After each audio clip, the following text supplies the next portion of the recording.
What is up, Twink Rev listeners? Just wanted to give you all a pre-warning. This episode covers the topics of sexual violence and rape. So if that's not an issue you want to listen to, we recommend listening to other Twink Rev episodes.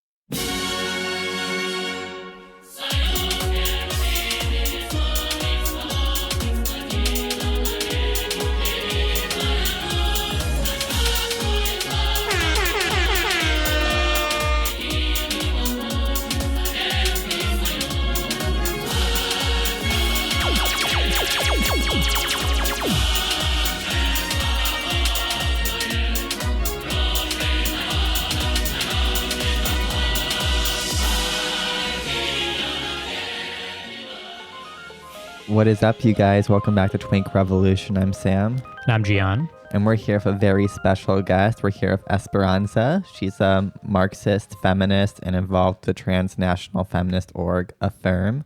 Welcome. Yeah, thank you for having me. As you said, my name is Esperanza. I currently work as a labor organizer. I'm the deputy organizing director for a worker center for retail workers. And I'm a new member of Affirm, which stands for Association of Feminists Fighting Fascism, Imperialism, Refeudalization, and Marginalization. That's incredible. And you just recently wrote an article, which we both read. I think we both really enjoyed. That's all about. Maybe you can tell us a little bit about the context. What led you to write it? And who is it in response to? Yeah, so I felt like there needed to be an intervention into the discourse about the sex trade from the U.S. left. So my open letter was really geared specifically to new socialists in the United States. A lot of people here are turning to socialism for really good reason.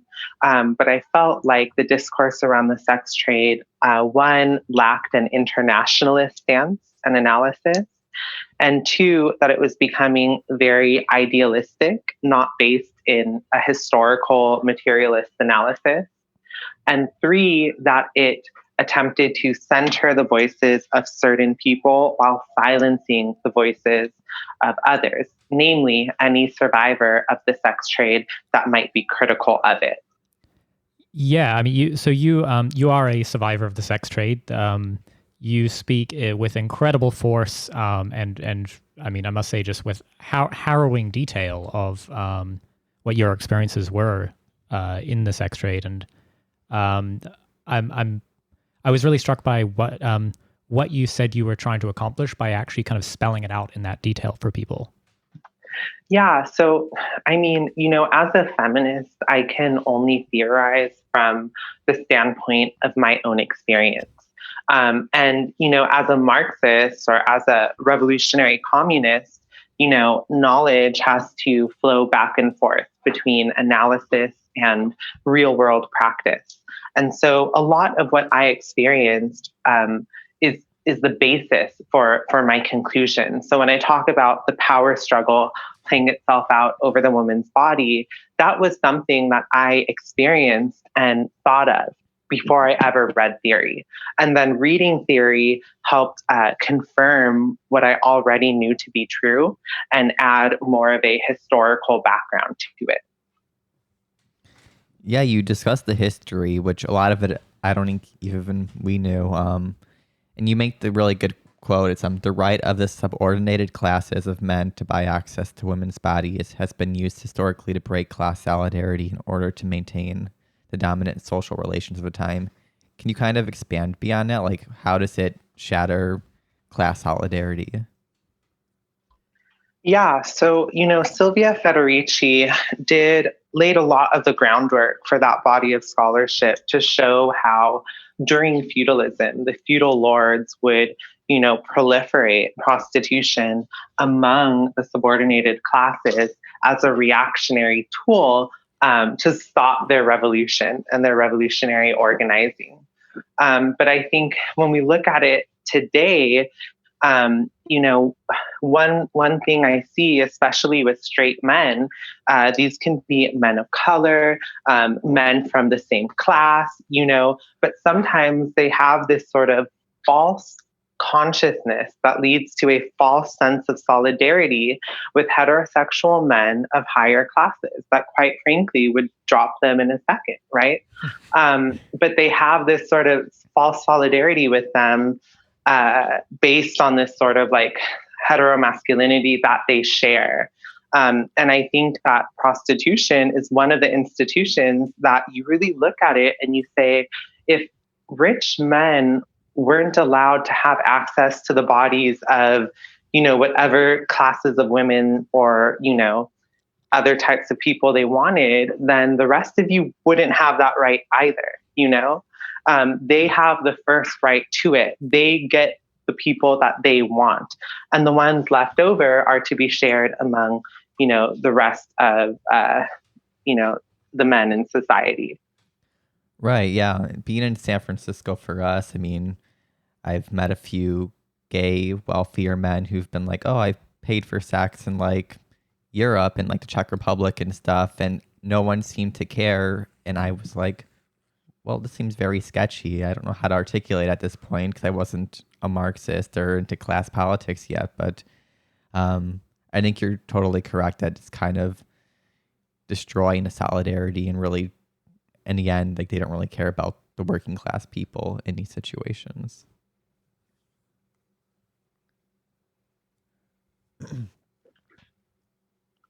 Yeah, absolutely. And I think that a lot of these dynamics get mirrored in the gay community, especially when you have sort of like older men with money and power and stature using that money and power to really gain access to younger gay men. And, I know there's a debate within the community about whether such relationships are okay and normal or whether they can be exploitative. But I think that regardless of how we think about it, there is a sort of them using their money and power to do that. So I mean, in your letter, you are, I think, challenging a lot of what might be called sort of left and left liberal orthodoxy on sex work. And there's a wonderful quote you've got, which is proletarian work under capitalism is wage slavery. Forced or coerced sex is rape. Prostitution under wage slavery is in every instance either forced or coerced, and therefore qualifies as rape. What sort of response have you been getting to maybe that point where I feel like you are addressing what people say, which is like, well, working in a call center is demeaning too, so why focus on prostitution specifically? I'm curious whether you've received pushback there. Yeah, so the majority of responses that I've gotten have actually been overwhelmingly supportive. However, there is a small group of people, mostly that have been harassing and threatening me online. But the line of argument generally goes, all work under capitalism is coerced, and since sex work is work, it's no different than being coerced into any other kind of labor.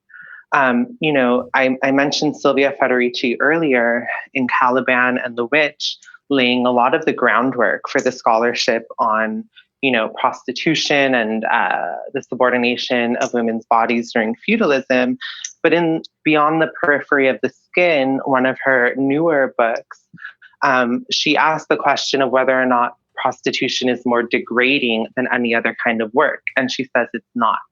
And then she goes on to say that in many ways, the academic sells her body, her mind, her brain in the academy. And I think that such an assertion is problematic and almost insulting on several grounds. The first reason is that, when you say it's no different than anything else you experience, you're saying that rape is no different than any other kind of violence. That, getting raped is the same as getting, maybe hit or verbally assaulted. I think that's wrong. I think rape is a particular concentrated form of violence that has an impact that is left over on your physical body, your brain, for the rest of your life.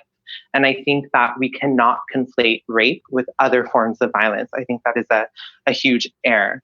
And then the second thing that I would say is that, while other forms of work are coerced, the difference in prostitution is that your body is the actual commodity. Under wage labor, the commodity is your labor power. That is what you are selling to the capitalist, who combines your labor power with the means of production to create a new commodity that they can profit off of. But in prostitution, it's not just the service, the blowjob, the sex. It's actually your body and its component parts that are commodified and sold. And that power struggle plays out over your body in every interaction with the client. But also, in any case of what people call survival sex work, it is always coerced sex, because as Catherine McKinnon argues, money is what coerces the sex, not what guarantees consent to it. Sorry, I hate to keep quoting yourself back to you, but this letter is just incredibly well written and argued, and I cannot encourage people enough to go and read it. It will challenge core beliefs you've picked up. But there's a bit in here where you're talking about the prostitutes experience violence primarily because the relationship between the prostitute and the client is necessarily antagonistic. The session between a prostitute and her buyer is always a power struggle between the man and the woman, the buyer and the bought. And you talk about the fact that, any prostitute knows this intuitively. Clients want us to do more for less money. We want to do less for more money. And you say something about the fact that there's just a directness of this violence, or that it is sort of more pressing. But this is not sort of where liberal feminist notions of sex work take this, right? It would be to say that this can be empowering for some women, or that it's working really well for some women. But this is not the argument you're making at all, right? No. So, for example, in the Verso book, Revolting Prostitutes, they say, I believe in their conclusion, that prostitution is, and I quote, an individual act of resistance against poverty. And I think that, that is as zoomed in as you can get on the individual decision and the individual interaction. But I think that for us to understand the individual interaction, we first have to zoom out and view prostitution as what it is, which is, one, a global market, and two, an institution that was created in slavery. And so, with this power struggle, one, I'll say this again, which is that, this is something that I concluded by reflecting on my own experience in the trade. But it's also something that, I analyzed through dialectical materialism, which is, dialectics in Marxism is understanding the contradictions in things, the two opposites, the unity of opposites. And so what I realized is that, unlike other forms of struggle in wage labor, in prostitution, the power struggle is literally playing itself out in your body, whether in your vagina, in your anus, in your mouth, or over your body. And because the structural position of the buyer versus the bought has different class interests, and those class interests literally clash at the site of your body, there will always be a violation of your boundaries. There will always be pressure and coercion involved. Now, this is not to say that there are not clients who might be benevolent or, a little bit more docile. But at the end of the day, in capitalist society, the man who is buying you is going to want to get as much as he can. He's also going to want to get what he came for. The woman, on the other hand, or whichever person is being prostituted, is not going to want to give the most she can to every client. In fact, in order for her to reserve her energy and her ability to continue working, she's going to want to give less. for more. And that struggle, again, plays itself out over the site of the body, which always results in some form of rape, assault, or violence. Yeah, you also bring up in the article the role of imperialism and the creation of these sex markets throughout the developed world. I think you have a point, like American and European men go off to Africa and Latin America and Asia to buy sex from the people who are victims of imperialism.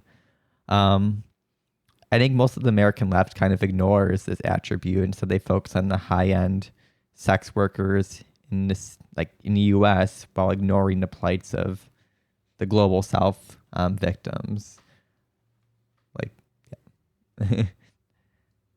Can you elaborate on that more? Like, why do you think the left just doesn't recognize or talk about the role of imperialism in the sex work question?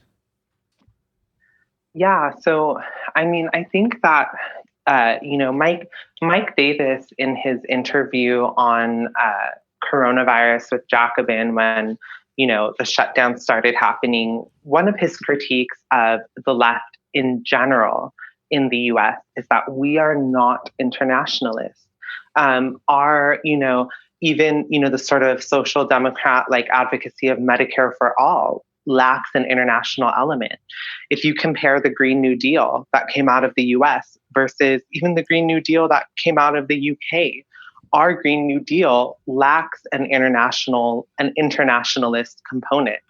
And so do our more revolutionary or radical politics. So I don't see it as sort of special to the sex trade question, but within all of our politics on the left. And one thing that I would like to add that I wasn't able to explain in my already long letter is that, the sex trade in colonized nations has always been connected to militarism. The sex tourism industry today, which states profit from, the states have literally become the pimps and split the profit with the hotel industry, the police, the tourism industry, et cetera. We have to ask, what laid the groundwork for that industry? How did it pop up? And it popped up when imperialist armies would literally, invade the land, declare war. After conquering the land, they would conquer women's bodies by setting up brothels, military barrack brothels, where the women in the area that were forced into poverty because of the invasion were then coerced into having sex and serving the soldiers. And this is we really have to talk about this in terms of male entitlement to women's bodies, because imperialist soldiers would access women's bodies, whether through force of their hand, gun, knife, or the US dollar in the context of severe poverty. And, we know this because there is documented evidence everywhere from West Africa to Algeria to Vietnam, Japan, China, the Philippines, Indonesia, Thailand, Hong Kong, French Indochina, where these military brothels were set up. And when the women wouldn't voluntarily go, they would rape them. And in Vietnam, you even have veterans saying that raping these women was standard operating procedure, and that the last man to violate her would simply shoot her in the head. And for that reason, I don't think that this false demarcation in the US between what is called sex work versus rape versus, any other kind of patriarchal violence or militarism, I think it's a false demarcation between concepts that are fundamentally connected to each other at the root. That's a very interesting point you bring up in terms of, one of the things you stress early on in your letter is about why you prefer the term prostitute. You do not shy away from using that term because there is this umbrella term, sex work, right, that hides a lot of everything from college-educated women who do OnlyFans on the side, and then those who maybe have been truly forced through physical coercion into street prostitution, say. And we kind of use that term to hide all of this. What's your perspective on that and what work that's doing in this discourse? Yeah, so I mean, the first thing is that I want to acknowledge that the majority of people on the left using the term sex work are doing it from a deeply well intentioned place. They've seen the stigmatization, the violence, the criminalization of women and other people in the sex trade, and they want to end that. And they do that by saying, prostitute comes with a lot of stigma, so we want to use the term sex work. My response to that would be changing the word doesn't necessarily change the stigma, and it also doesn't change the social location of that person in society. It simply changes the word. My problem with the term sex work is that it flattens distinctions between the different forms of work that are contained within it. So you have everything from strippers working in strip clubs to private exotic dancers to dominatrixes who in California don't even exchange fluids or liquids with their clients and get to work in professional dungeons that have bars attached, to people that actually are full-time prostitutes, and even includes people who, exchange sex for some weed or some money on Grindr or Tinder, and so that doesn't serve anything other than to flatten distinctions and allow the most privileged class of people to speak over the others. So, for example, a lot of times we'll be talking about the debates between, partial versus full criminalization versus legalization, and people will cite studies or articles of porn actors, dominatrixes, etc., speaking about something that they're not actually directly living. But because they're considered under the sex work umbrella, they're given that platform. I also think that the term sex work ignores the force and coercion involved. It ignores the role that prostitution has played throughout history. And it also masks the imperialist nature of the global sex trade in the same way that using the word globalization takes the edge off of what we should really be calling imperialism and neoliberalism.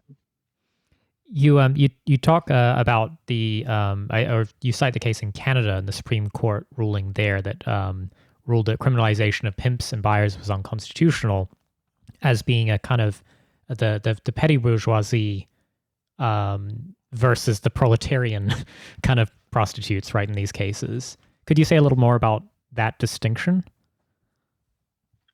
Yeah. So the liberal theorist Adam Smith noted that ever since, even Roman societies, the freedom of the free person was always, and in every case, only free because of the unfreedom of the slave. And I think that that can aptly be applied to the global sex trade as we see it today. So in Canada, part of the reason for full decriminalization was to allow women in the sex trade to hire their own private security, their own drivers, et cetera, and not get penalized. However, because the sex trade under capitalism, especially under imperialism, where you have uneven development and a stark contrast between rich and poor nations, that means that the class character of prostitution will never be eliminated. As long as it exists, it will never be eliminated. And so while policies such as, decriminalizing pimps and buyers will allow a few women at the top of the sex trade, strata to hire personal security, et cetera, those at the bottom will never be able to do so. They'll never be given the opportunity to do so. And so such a solution really only helps those few at the top, but does not trickle down to those at the bottom, the ones that we really need to be worried about. And in prosecuting this case, I mean, I think you mentioned that sort of mainstream feminists consider it like uncritical support of the sex trade to be a radical notion. And I'm interested in terms of what the things you are saying about this industry and the horrors it visits upon those who are forced to work in it can sound a little bit like some puritanical anti-sex, like the censorious right-wing moral conservatives or whatever. I'm curious if you're finding you're sort of getting pushed back along that dimension just because you happen to be stumbling into some similar territory for very different reasons.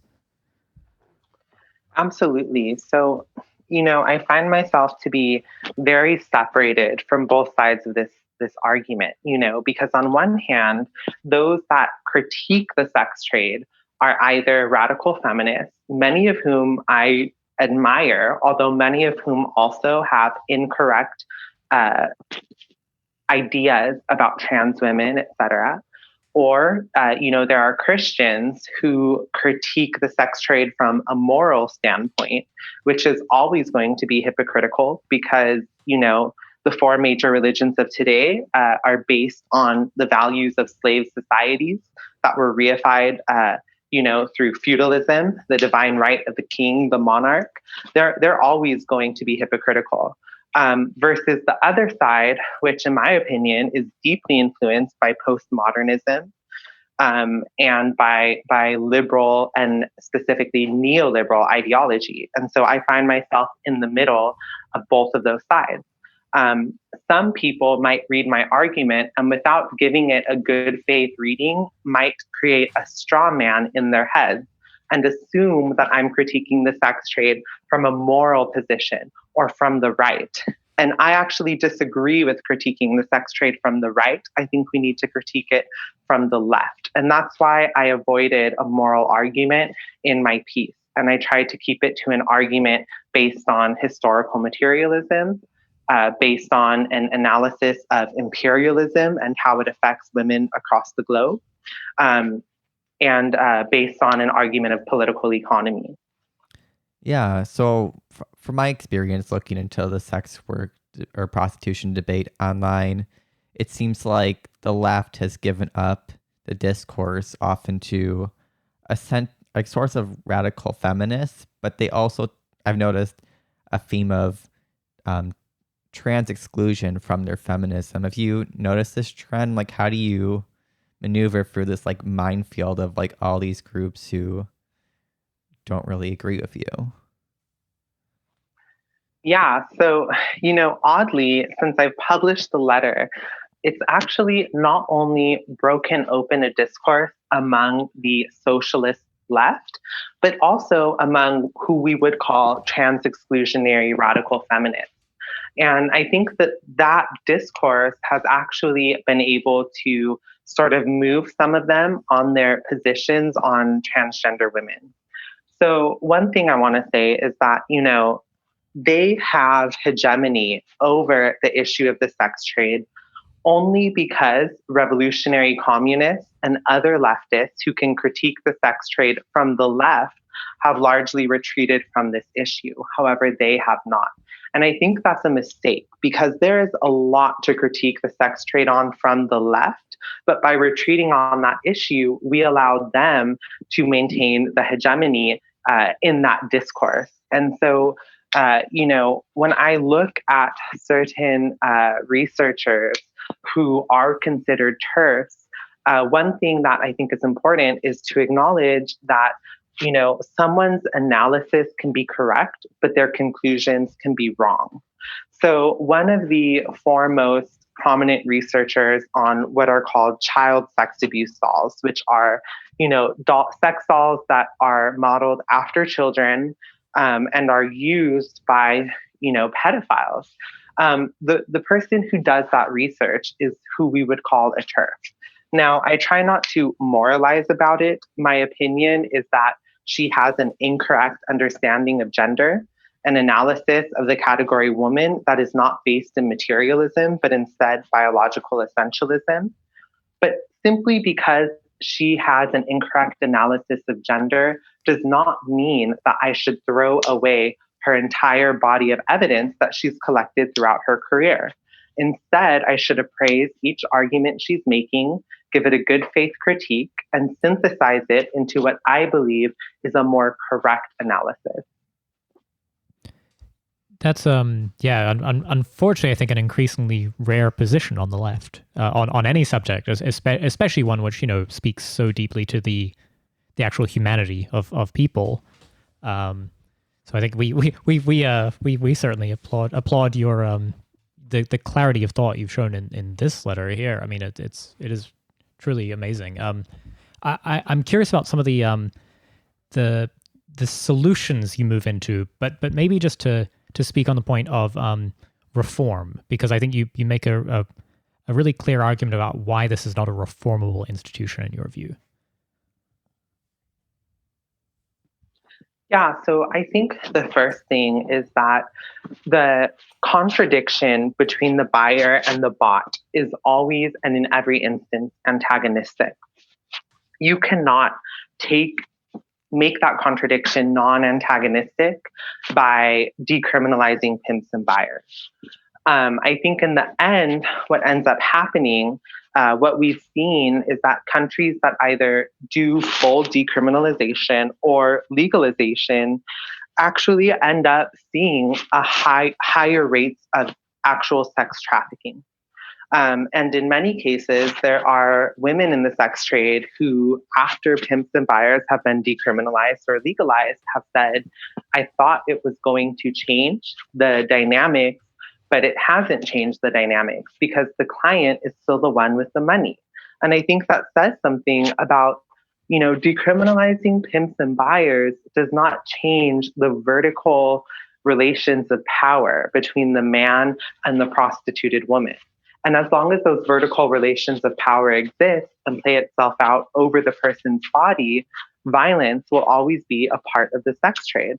Furthermore, women who, again, are in countries that are deeply crushed and ravaged by imperialism, suddenly are not going to find themselves lifted out of poverty and other coercive social and economic forces simply because pimps and buyers have been decriminalized. And so essentially what that argument says is that a few of us in the center of imperialism should be given more freedom to realize the American dream of becoming this businesswoman who pays for college and my new house, etc., understanding that the market as it exists in reality is always going to feed off the vulnerability of the poorest woman at home and around the globe. Do you so I'm from New Zealand originally, and full disclosure, at the time when New Zealand in the early 2000s was debating and eventually did in fact fully legalize prostitution, brothel keeping, solicitation, everything. The argument made was that I think some of the impetus for it was specifically some really horrifying high profile acts of violence against all kinds of sex workers, and including some being beaten and killed by pimps or johns. And the idea was that access to the legal system or bringing them into, the idea that if a prostitute can call the police, then they might be spared that fate. Do you have any sympathy for that argument, or do you feel like it's just hasn't borne out that way? My question is that if we cannot trust the carceral system to protect women from being coerced into the sex trade, why do we trust that the carceral system will then protect women from rape or other forms of violence?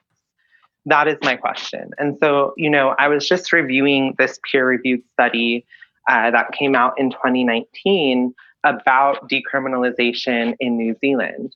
What it found is that after full decriminalization, violence and sexual abuse largely continued as before.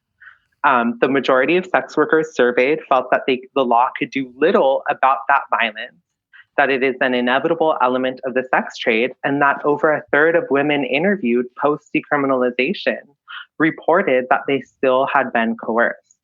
Other studies that have examined nations and states which have fully decriminalized or legalized have also found that, oddly, in rich nations, violence doesn't decrease post full decriminalization or legalization. And it also doesn't stop, sex trafficking, which I think is one of the things they thought it would do. I feel like as you're talking about these issues, one of the things that can kind of get lost is you are not trying to suggest we just throw everyone in jail, and that would be the solution to this problem. I mean, you are speaking from a position of both actual experience and your own experience, but also a deep concern for the people who are in the sex trade right now and are being harmed in this way. So could you talk a little bit about what you'd like to see short term, and if people are hearing your message, I mean, where would you like to see them putting their efforts and advocate? What should they be advocating for right now? Yeah, so while I see decriminalizing pimps and buyers as a mistake, only because it will expand the market and allow for even worse forms of trafficking to occur, I do think that it is extremely important that we focus on both decriminalizing and destigmatizing all people that have been prostituted or that have been in the sex trade. I think, as long as they are criminalized, uh, a lot of the problems that we're trying to address will never be able to get solved. However, I think along with that, we need to really focus on what we call the right to exit, which is the most denied right to women. It's denied to women in abusive marriages and relationships. It's denied to women in jobs where they're sexually harassed. Kesha is a great example of being denied the right to exit. Even this rich bourgeois celebrity wasn't even able to get out of a contract after her producer raped her. And it's absolutely not given to the most vulnerable women that are coerced in the sex trade. So I think, the right to exit is something that we all need to be focusing on, as well as what is called the right to not be prostituted, which means that we need to launch like a mass revolutionary movement to demand real, ambitious, and immediate improvements to the conditions of women at the bottom. That includes real opportunities, good jobs, housing, education. And when I say housing, I don't mean affordable housing. I mean free social housing given to them, food security, all of that. And I think that, ultimately those solutions need to be on the road to abolition and through that social revolution and complete transformation of society. It's interesting. I feel like so many of the critiques that people who are perhaps self-declared socialists, but who are bringing a particularly sort of liberal frame to their socialism, perhaps is my gentlest way to say it. We'll look at some historical revolutions and some actually existing socialist countries, and point to say Cuba's treatment of prostitutes and sex workers of various stripes as being suboptimal, and that's actually a reason not to support that revolution. But the sorts of solutions you're suggesting here are fundamentally about giving women other options, right? As in, and not just bare bones other options, real other options. Am I right there? Absolutely. And, I don't think that real existing socialisms are something that we need to mechanically imitate. I think that they were experiments. Just like capitalism, actual socialism is going to take several tries before it actually takes hold. And so I think we acknowledge what they did correctly. For example, I think, both in the USSR and in China, they were able to largely reduce the rate of prostitution in their countries by offering, serious improvements to women's conditions, which at the time were more advanced than anything else that was happening. However, at the same time, we also need to look at their failures and where they went wrong. And I think that is where we come in today, in not conceding the terrain and saying abolition is never possible, sexual exploitation, poverty will always exist. Therefore, the best we could do is just say, let's give you the tools we can and hope you survive. No, I don't think we concede that terrain. I think we continue struggling and building the world that we want to see. Yeah. You had a quote in your article as well. I can't find it in my notes, but it was something like the discourse around prostitution shouldn't be focused on the buyer or the John. It should be focused on the women or the people being prostituted. I think you really pointed out very well the reality is this discourse is based in market logic. It's kind of like a libertarian mindset. I think you're offering a different analysis of that. And I don't know, like how do you overcome this and point it out? Because I point out people and they just don't want to admit that they're doing a liberalism.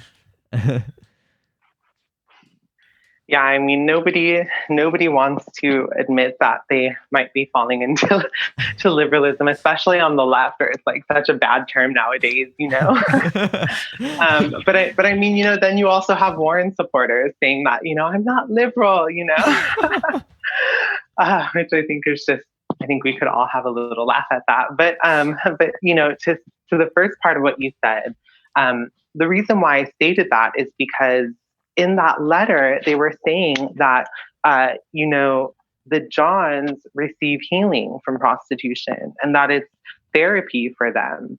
And one, I would completely disagree. I think that actual evidence shows that it's not just sort of therapeutic for them. And even if it is a coping mechanism that's maladaptive. But secondly, any argument for maintaining the existence of the sex trade based on male desire or male demand is fundamentally an argument stemming from rape culture. And the reason why is because prostitution, as it has existed all throughout history and today, is made up of a reserve army of proletarian and colonized women who have been funneled into the sex trade because of coercion and force. Whether that force is extreme, severe, destitute poverty, whether that force is the trafficker, or whether it is, you know, coercion that comes from a pimp.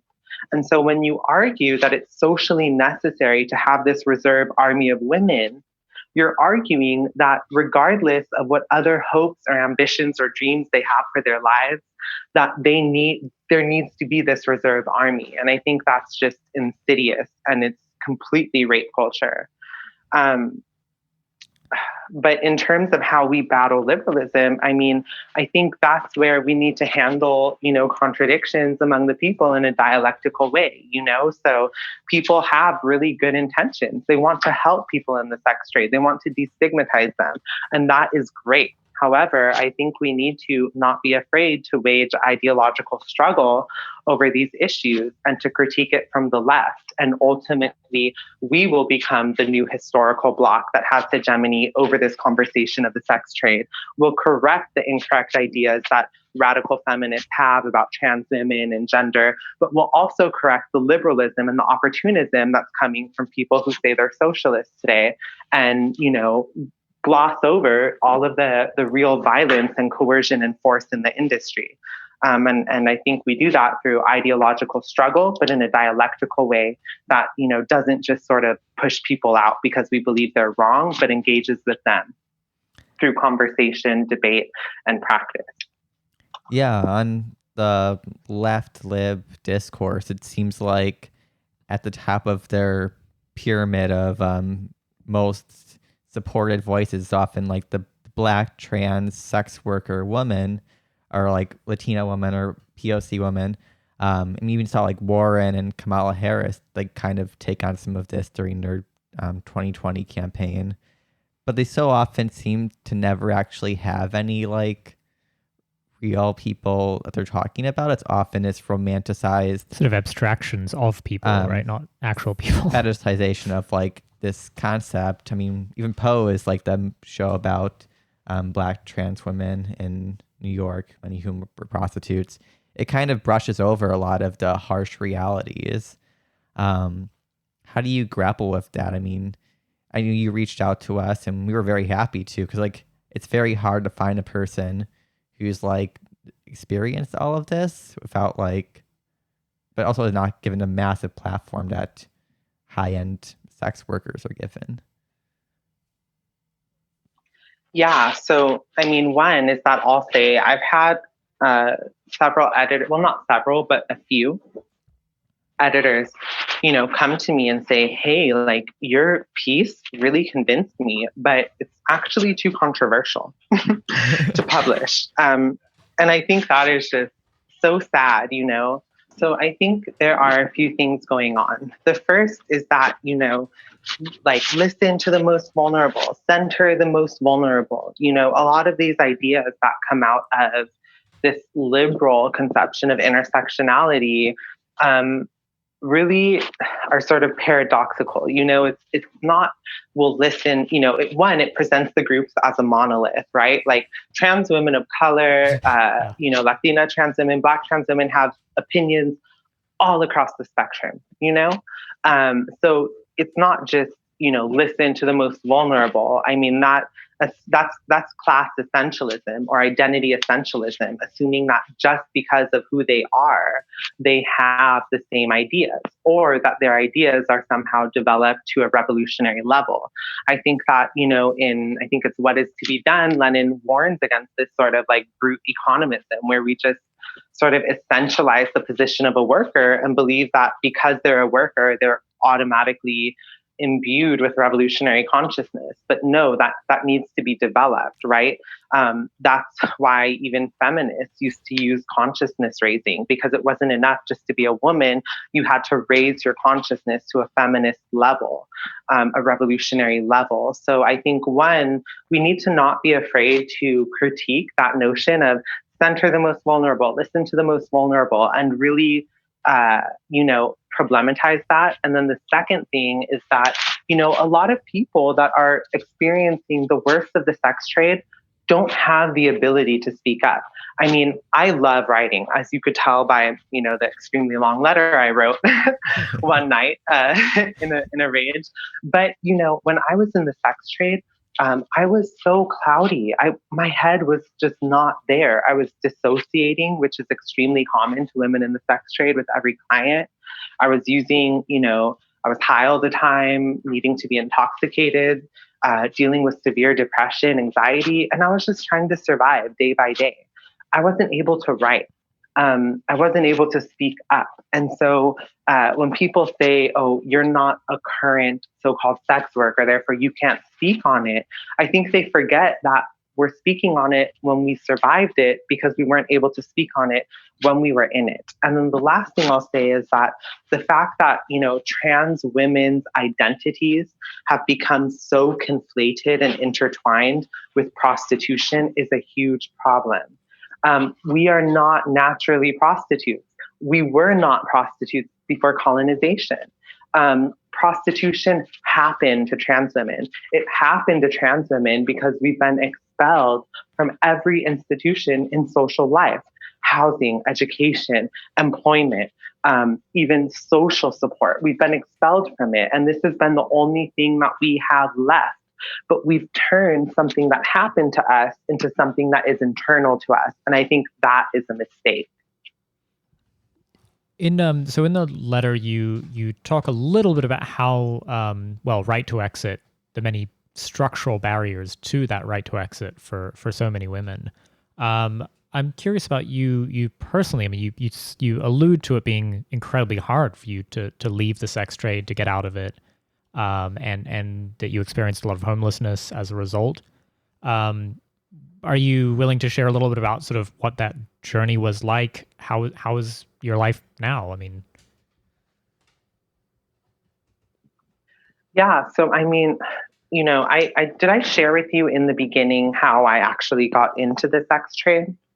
No, but please, we would love to hear it, and people should hear it twice because they have already read the letter, I hope. Yeah. So, very briefly, I mean, I come from, a family where my dad was incarcerated. They tried to deport him. That made my mom homeless, me and my little sister. I dropped out of high school, ended up going to community college, but then got a scholarship to a private college. And things were going well until I medically transitioned. And then at that point, I lost my job. My roommate kicked me out. I lost all of my friends, both because I was transitioning, but also because one of my friends who was in charge of a Latino queer and trans group ended up raping one of the younger members.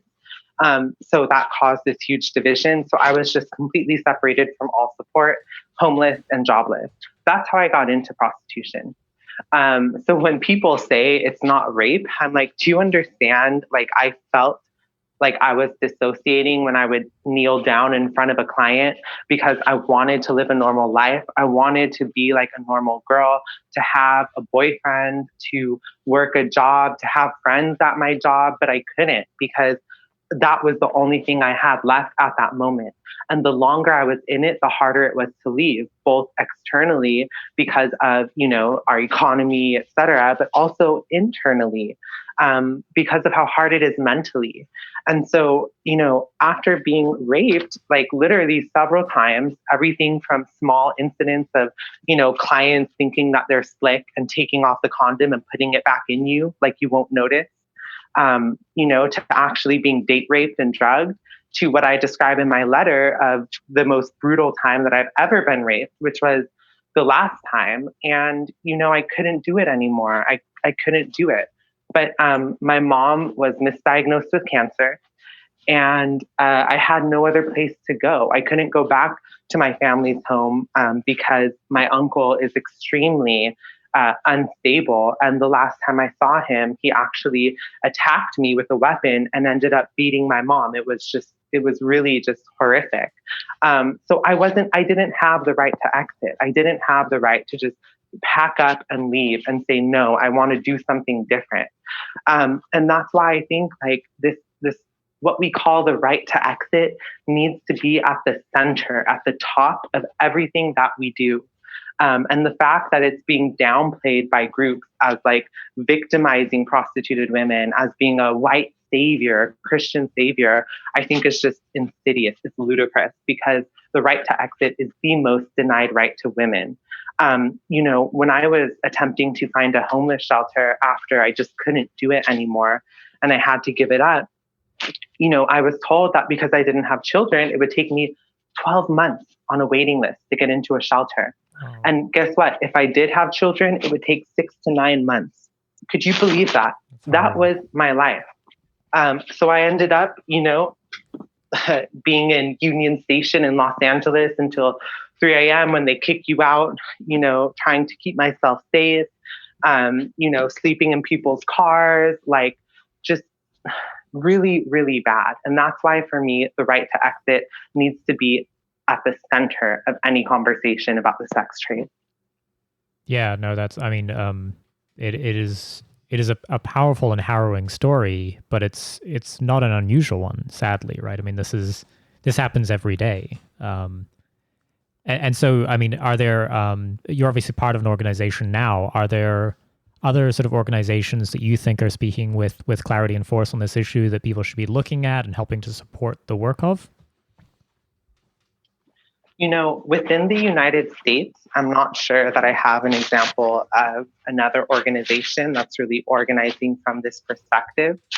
But I think that around the world, in the peripheries of imperialism, where they're currently waging people's wars, there are revolutionaries that are really doing some great work around this. For example, the True Colors Coalition in the Philippines, the Communist Party in the Philippines, and Gabriela, their mass organization, has done work around that. The person who wrote their platform, Ninochka Rosca, is now the founder and director of a firm.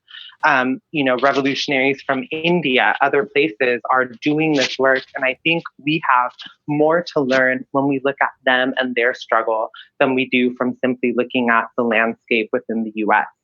And then the last thing I'll say is just, the Aboriginal women in Canada, many of whom are organizing with the, Revolutionary Communist Party, who have put out proletarian feminist analyses on this subject. Esperanza, thank you so much for joining us. We want to check, where can people read more of your work? We're going to link, obviously, your letter in the description, but how do people follow you? How do people find you? Yeah, so on my Twitter, End Class Society, and I will be, I'm pitching some articles to different publications right now, and any new work that gets published, I'll be posting it there on Twitter, and also would just really encourage people to formulate their own analysis, even if they're not currently in the trade. This is something that affects everyone in our society, and it's for everyone to have a say in. Thank you so much. We really appreciate it. Thank you.